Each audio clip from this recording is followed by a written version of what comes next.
So we're here today talking with Aaron Wolf. He is a guitar teacher with a profile on FindaGuitarTeacher.com. Aaron, thank you so much for joining us.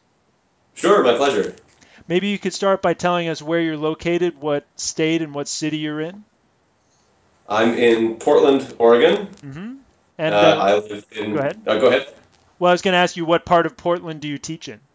I was about to say. So, All right. I am technically in the Northeast, Mm-hmm. and it's near the Hollywood district, which is there's an old Hollywood theater, sort of the central area in the close-in Northeast. Yes. Cool. And what's the climate like there in terms of guitar teaching? Are there a lot of people who are interested in learning to play guitar? Well, there seem to be Mm-hmm. because I think there's quite a lot of interest in this community, and there's also a lot of teachers. Yes. So it's hard to say. Portland is not as far from the stereotype as some people, as you might think, even. Got it. So everybody's sort of an artsy person interested Yeah. in hanging out and playing guitar and Yeah, hanging out sure. around. There's Okay. tons of interesting things going on. That's There's an great. interesting flamenco scene. There's a classical guitar scene. There's a lot of folk singers, a lot of Northwest, sort of alt rock Got people. it. Yeah, So sure. there's a whole lot of stuff. But That's I'm actually cool. pretty new to town. I've only been officially lived in Portland since August. Understood. Got it. And tell us about the kind of students that you teach. Do you find you teach more younger students or adults, or is it an even mix of both?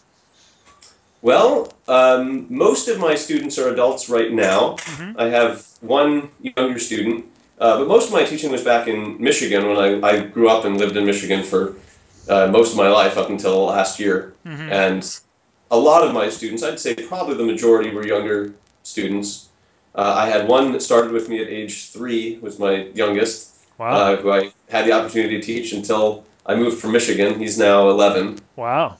That's and he's an quite a awesome scope. guitarist. That's great. Uh, but yeah, more kids than adults overall, but I've taught Right. all ages. Yeah, sure. And what styles of music do you find that people are most interested in learning? You mentioned a few things there earlier. Well, I think in the 21st century today, everybody's exposed to sort of everything, hmm and the standard answer is everybody likes music, and they don't really Okay. have a lot of biases. Okay. And I find that people come to me and say, "Oh yeah, I wanted to learn rock or country, or I really wanted to do classical things," and then I say, "Well, how about we do this other thing? We'll play this hmm classical piece with a swing, or do some extra stuff and explore. We can improvise a little bit, learn some other styles than whatever they thought." And they all say, "Yeah, sure." Got it. Nobody seems to have any.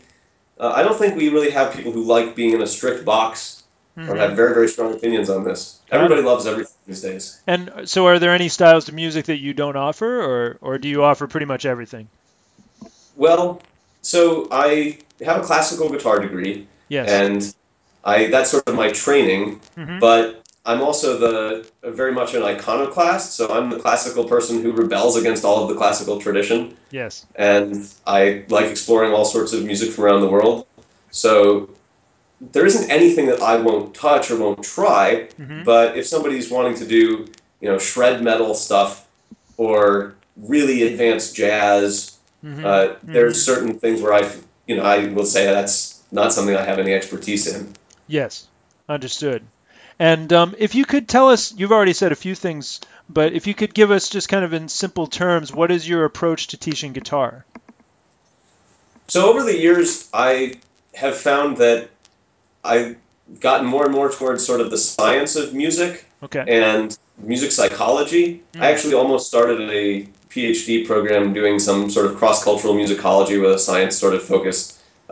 Didn't happen for personal reasons. My wife was in a grad school at the same time in a different place. hmm But I've kind of tried to take a lot of the insights that I've learned from the psychology of music and incorporate that into my teaching. Mm. And what that really means is I don't like just giving a bunch of names to things without really meaning anything. I don't feel like the particular patterns of shapes on the guitar explains anything about how the music works. It's just sort of a rote approach. Put your finger here, this is A. hmm Uh, hmm I like to teach by trying to understand what's actually happening. So I Mm. have a particular background in studies of harmonic theory and just intonation and vocal harmony, things like that. So I incorporate that into my teaching a lot. So I'm basically asking all my students to question things and explore and kind of wonder how it all works. I see. Sort of at the end of the day, my feeling is that music only exists in your mind. Okay. If whatever happens out in the world isn't music until there's a listener who's experiencing it and Hmm. feeling something from it. So it's about getting in touch with that process rather than just focusing on the technical part. Got it. Okay. And can you tell us a little bit as well about your background? You've mentioned, again, you mentioned a few things, but could you tell us a little bit, like, how did you learn to play guitar to start out with? Well, I had a teacher who was back in Ann Arbor. His name is Steve Osborne. He Hmm. runs this little music store called Oz's Music, and he's a very creative, interesting classical guitarist Hmm. who sort of explores all sorts of world music. And his approach was very much about composing and being creative, and that really resonated with me. Hmm. So basically, I got into music and really got motivated by composing and being creative, and I ended up writing a bunch of electronic music and putting out a couple albums when I was in high school, and sort of somehow surprised myself that I got into the classical guitar program when I was in college. And at that point, I dedicated to trying to learn to play well enough that I could actually play all the stuff I was writing, Hmm. because I was more interested in the composing and the creative process Yes. than in just being a technician. But over the years, then I spent a couple of years in a band playing Chapman stick, actually, which is a guitar-related instrument that's Hmm. tapping style. Yes. And I got into teaching, and so I've sort of then progressed and learned along with my students in all sorts of other directions. Uh, I've been teaching pretty much full-time since 2005, Yes. and I was teaching a bit before then when I was in college and Hmm. stuff like that. Understood. And so we'd like to hear about your equipment a little bit too. You have a guitar there. Can you tell us about that guitar? This is a guitar that I got because it's sort of practical, multi-purpose Hmm. instrument. Hmm.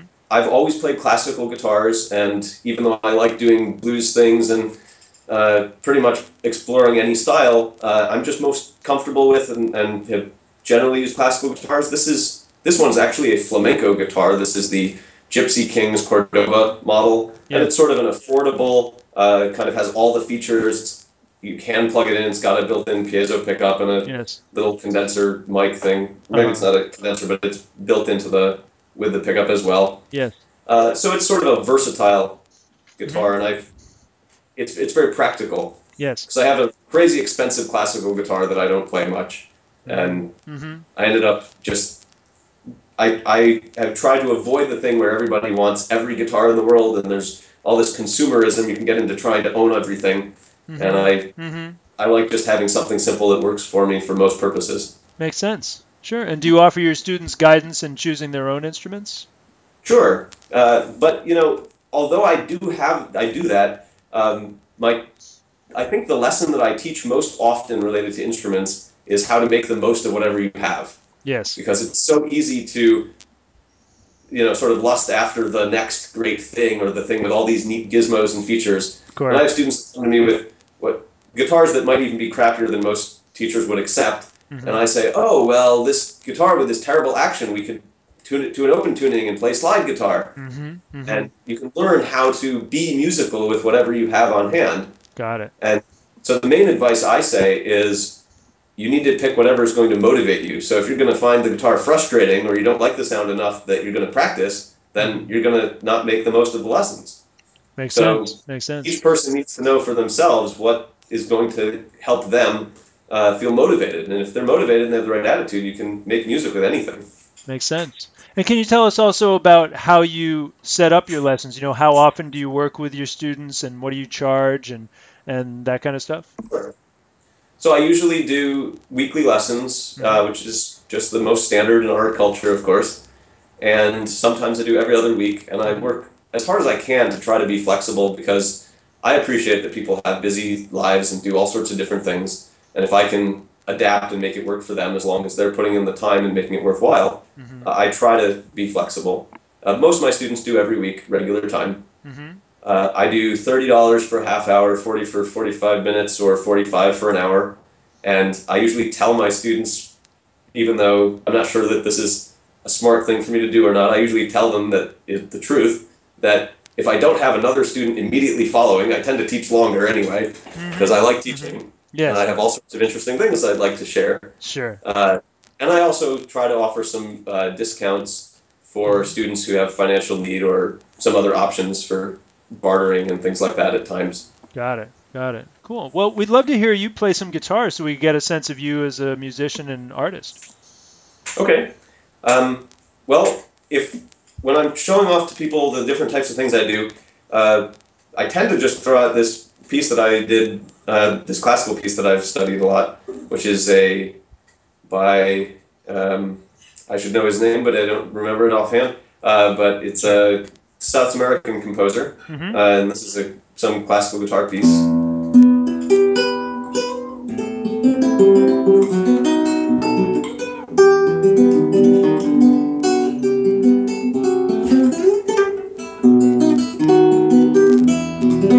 It goes on from there, but I actually like to explore and say, hey, well, you don't have to play it that way. I can play it with a swing and go.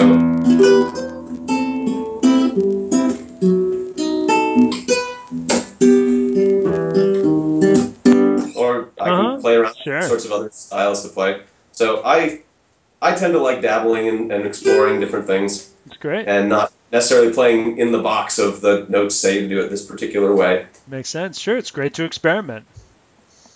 That's wonderful. Well, Aaron, it's been great to hear about your teaching and obviously hear you play guitar a little bit. And we really appreciate you taking this time to do this interview with us. And we're looking forward to seeing you on Find a Guitar Teacher in the future. Okay, thank you.